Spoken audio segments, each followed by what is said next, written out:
이번 강연은요, 윤원태 SK증권 연구위원님께서 ESG 투자의 현재와 미래를 주제로 발표해 주시겠습니다. 네, 앞으로 모실게요. 박수로 맞이해 주십시오. 네, 안녕하십니까. SK증권 리서치센터 윤원태 연구위원입니다. 제가 오늘 자료를 준비했는데요. 앞서서 황영기 회장님부터 김연경 교수님, 그리고 김용진 이사장님, 그리고 마지막으로 유재철 원장님까지 제가 준비한 내용을 다 말씀해 주셔서 그 이외에 제가 시장에 그나마 이제 금융시장에 있는 사람으로서 금융시장과 관련된 얘기만 하도록 하고요. 최대한 빨리 넘어가도록 하겠습니다. 최근에 이제 ESG가 전 지구적인 화두가 됐죠. 전 지구적인 화두가 되면서 ESG 투자도 계속해서 지금 글로벌 공통의 화두가 되고 있습니다. 해외의 경우에는 이미 유럽과 미국을 중심으로 연기금과 그리고 국부펀드 등 다양한 기관들에서 투자를 확대하고 있고, 대부분 이제 잘 알고 있는 블랙록 같은 경우에도 앞으로 10년간 ESG 투자를 10배 이상 늘리겠다고 발표를 했습니다. 한국의 경우에는 앞서서 이제 국민연금 그 이사장님이 말씀해 주셨는데, 국민연금이 이제 대장이 돼서 ESG 투자를 확대하려고 하고 있고요. 나머지 금융지주, 그리고 금융지주의 계열사들, 그리고 자산운용사들을 중심으로 ESG 투자가 지금 확대가 되고 있습니다. 모든 그 자본주의 시장에서 산업이라던가 아니면 정책이 성공을 하기 위해서는 투자가 뒷받침이 돼야 되는데, 현재 같은 경우에 이제 ESG 투자가 계속해서 확대가 되고 있으면서 ESG 시장을 어떻게 보면 전 지주적인 프로젝트를 성공하는 데 밑거름이 되지 않나라는 생각을 가지고 있습니다.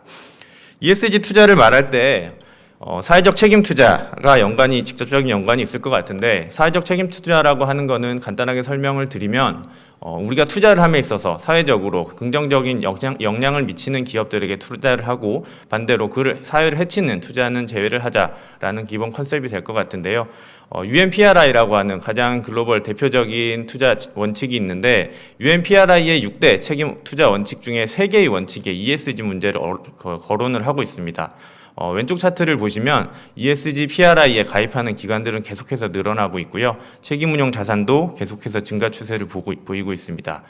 해외와 그 UNPRI와 비슷한 게 국내의 경우에는 한국 스튜어디십 코드가 될 것 같은데, 한국 스튜어디십 코드에도 가입하는 기관들이 계속 늘어나고 있고, 금융위원회에 따르면 올해 하반기에 한국 스튜어디십 코드를 개정하려고 계획을 가지고 있습니다. 개정의 주요 항목에는 ESG 투자를 더 확대하려고 지금 준비를 하고 있는 상황이기 때문에 앞으로 국내에서도 ESG 투자는 더 확대될 것으로 전망이 되고 있습니다.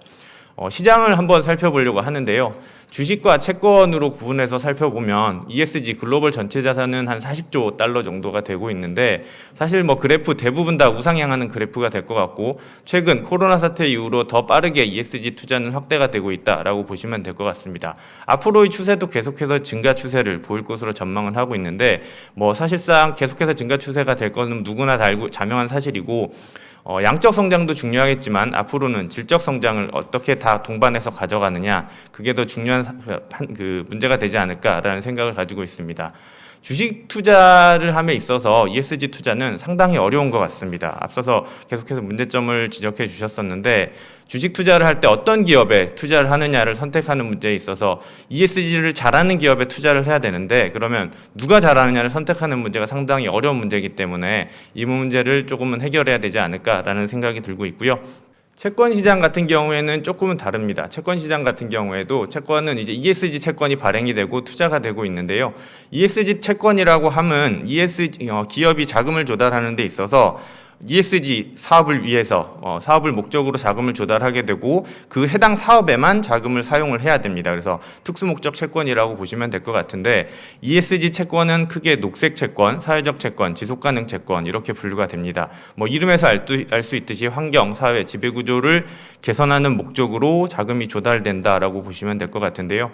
글로벌리하게 보시게 되면 녹색 채권이 가장 큰 비중을 차지하고 있습니다. 그리고 사회적 채권과 지속가능 채권은 조금 비중이 낮은 모습인데, 최근 들어서 특징은 코로나 사태가 터지면서 작년 같은 경우에는 사회적 채권 발행이 많이 늘어났습니다. 그리고 상대적으로는 녹색 채권이 조금 줄어드는 모습이 나타나고 있는데, 국내는 글로벌과 또 다른 양상입니다. 이유는 뭐냐면, 글로벌 같은 경우에는 녹색 채권 중심으로 시장은 발달한 반면에, 한국 같은 경우에는 사회적 채권과 지속가능 채권 위주로 지금 시장은 형성이 되어 있습니다. 왜 이렇게 조금 다른 양상이 나타나느냐?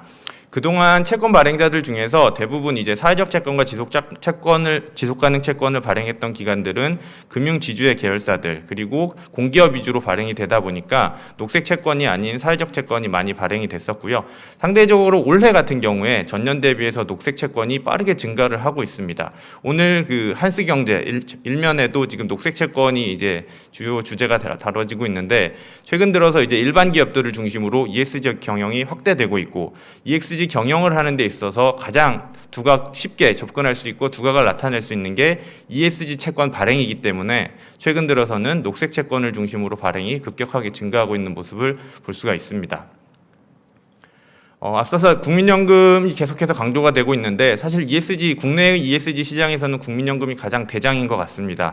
앞으로 지금 그 이사장님의 발표에 따르면 22년까지 국민연금 기금운용 자산의 50%까지 ESG 투자를 확대하겠다고 밝혔는데요.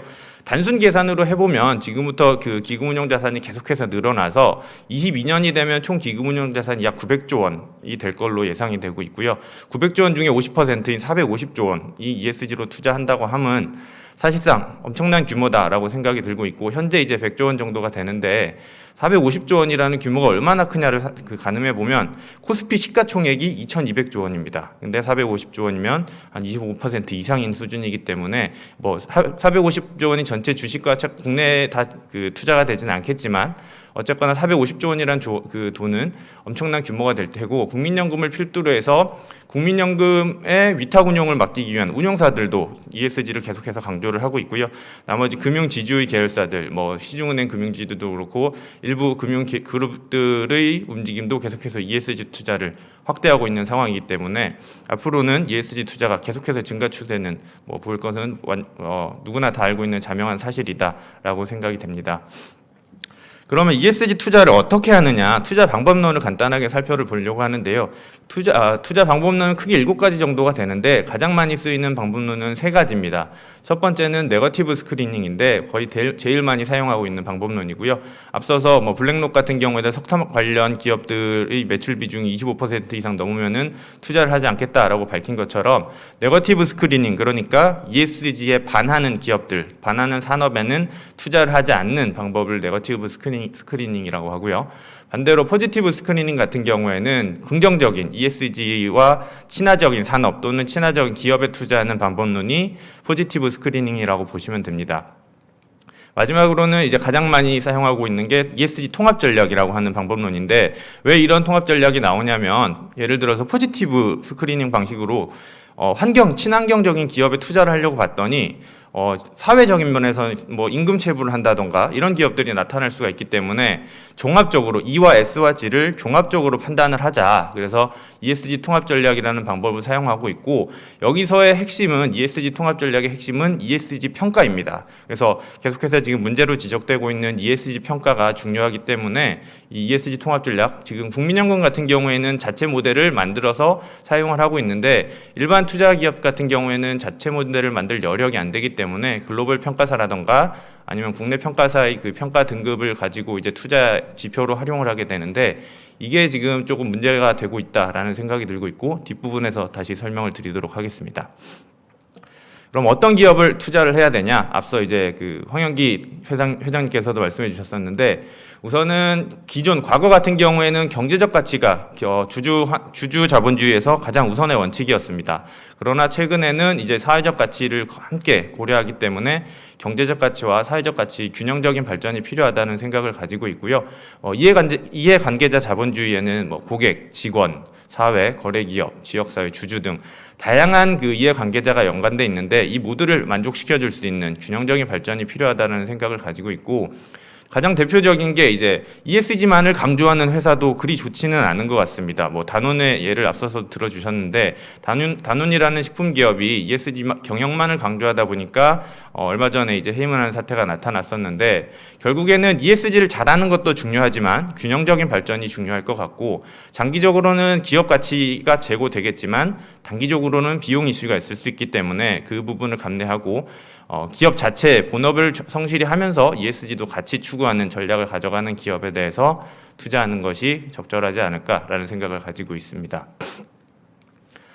시간이 없는 관계로 이건 좀 뛰어넘도록 하고요.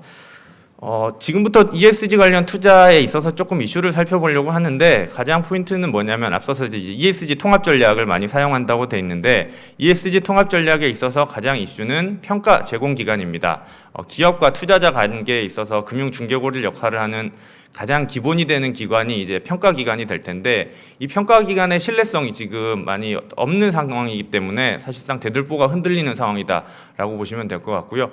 글로벌 평가사 같은 경우에도 상당히 많습니다. MSCI, 블룸버그, 톰슨 로이터, 로베코삼, 국제 신평사인 무디스, S&P, 피치도 평가를 하고 있고요.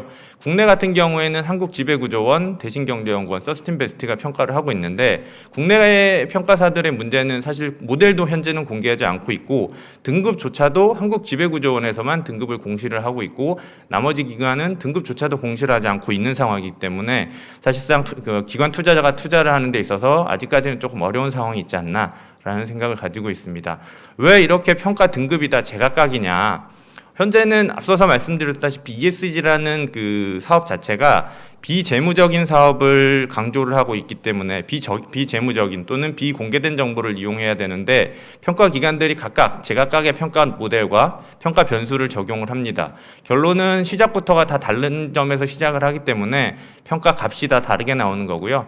앞서서 똑같은 기사를 제가 똑같이 넣었는데 동일 기관에 대해서 평가사마다 너무 상이한 평가 등급을 지금 산출을 하고 있기 때문에 투자자 입장에서 그러면 어느 등급을 준용을 해야 되냐 그게 가장 포인트가 될 것 같고요. 이 문제는 국내 기관의 문제뿐만 아니라 해외 전반적으로 다 지금 문제가 되고 있는 것 같습니다. 미국 기업들의 평가사들 분포를 한번 넣어봤는데 상관성이 거의 없는 모습입니다. 결국에는 ESG 투자자에 있어서 등급이 가장 이슈가 될 것 같은데 등급에 대한 신뢰성이 없기 때문에 어느 기관의 등급을 준용해서 투자 비중을 조절하느냐 이게 상당히 어려운 문제로 작용을 하고 있고요.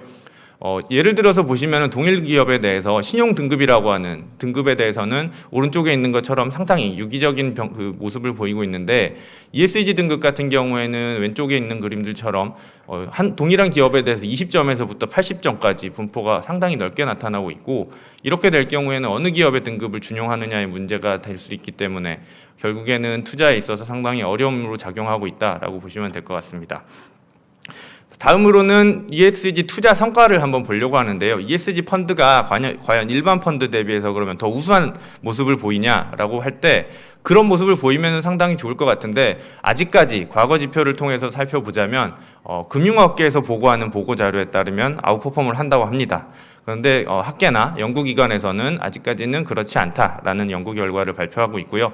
저는 이게 왜 이런 결과가 나오냐 결국은 등급 문제라고 생각합니다. 각각 그 투자를 하면서 끌어든 등급의 신뢰성이 없기 때문에 수익률 면에서 그것을 아웃퍼폼하는 것 자체도 쉽지 않다라는 생각을 가지고 있고 앞서서 이제 ESG가 질적 성장도 해야 되는 부분에 있어서는 ESG 평가가 가장 중요한 요인이 될 것 같고 그게 만약 유기적인 평가가 이루어진다면 투자자 입장에서도 ESG가 잘하는 기업을 선정하는 데 있어서 공통의 그 관심사와 지표를 가지고 투자를 하게 되고 그렇게 될 경우에는 ESG 펀드가 더 아웃퍼폼하는 사례가 지금부터는 나오지 않을까라는 생각을 가지고 있습니다. 마지막 두 개 제가 제안을 하고자 하는데요. 앞서서 다 제안을 해 주신 부분입니다. 첫 번째는 국내의 경우에도 ESG 투자가 더 활성화되고 커지려면 금융 가이드라인이 필요할 것 같습니다. 첫 번째 가장 긍정적인 예가 될 것 같은데 지난해 말에 환경부에서는 녹색 채권 가이드라인을 발표를 했습니다. 최근에 이제 앞서서도 국내의 경우 녹색 채권이 발행이 상당히 늘어나고 있다라고 했었는데 전년에 1조가 발행이 됐었는데 올해 지금 5월밖에 되지 않았는데 7조가 넘어선 상황입니다. 저는 녹색 채권 가이드라인이 큰 역할을 했다고 생각을 합니다. 그 전까지만 하더라도 저도 이제 그 ESG 관련 채권 관련 세미나를 많이 다녔는데 그때 당시만 하더라도 투자자도 발행자도 과연 ESG의 개념부터 혼란스러워하고 그리고 그러면 녹색 채권이라고 하면 녹색 채권의 범위가 어디서부터 어디까지냐 전혀 알 수가 없는 상황이었기 때문에 작년 말에 이제 녹색 채권 가이드라인이 나오고 최근에 이제 일반 기업들을 중심으로 녹색 채권이 아주 빠르게 성장을 하고 있는 상황입니다. 이러한 성장 속도는 사실 전년 대비 몇 % 증가하느냐 이런 건 의미 없다라고 생각이 들고 있고요. 지금부터는 녹색 채권을 중심으로 어떻게 보면 시장은 더 빠르게 형성될 수 있다라고 생각이 됩니다. 다만 아쉬운 부분은 녹색 채권 그리고 녹색에 관한 이제 어느 정도 가이드라인은 나왔는데 아쉬운 부분은 이제 S와 G에 대한 가이드라인은 아직 나오지 않고 있습니다. 이 부분과 관련해서 이제 산업통상자원부에서는 올해 하반기에 그 평가 지표를 개발하고 밝히겠다라고 했는데 이게 어떻게 발표가 될지는 모르겠지만 어쨌거나 어떤 가이드라인을 잡는 데는 상당히 중요한 역할을 할 수 있다라고 생각이 들고 있고요. 이게 발표가 된다면은 앞으로 시장은 좀 더 명확한 방향으로 나아가지 않을까 생각이 됩니다. 마지막으로 계속해서 그 공시 관련 이슈가 문제가 되고 있는데 저도 이 부분이 상당히 제일 중요하다고 생각이 됩니다. 사실은 뭐냐면은 ESG라는 게 계속 비재무적인 지표를 가지고 투자를 해야 되는데 비재무적인 지표가 어쨌든 공시가 되고 공시가 의무화가 돼야 되는 게 가장 첫 번째 조건이라는 생각이 들고 있고요. 그리고 비교 가능한 정보를 공시해야 되기 때문에 표준화도 상당히 중요하다고 생각이 됩니다. 다만 현재 금융당국의 일정은 2030년을 목표로 지금 지속가능 경영 보고서의 전체 상장법인에 대해서 의무화를 추진하고 있는데 이미 ESG 투자는 물밀듯이 들어오고 있는데 2030년이면은 사실은 개인적으로는 상당히 늦지 않나라는 생각이 들고 있고요. 이게 어떻게 됐건 뭐 시스템이 갖춰지건 안 갖춰지건 우선 가이드라인을 좀 더 짧게 잡아놓고 그 다음에 만들어야 되지 않을까라는 생각에서 조금 그 가이드라인을 앞당길 필요가 있지 않나라는 생각으로 마무리하도록 하겠습니다. 제가 준비한 내용은 여기까지입니다. 감사합니다.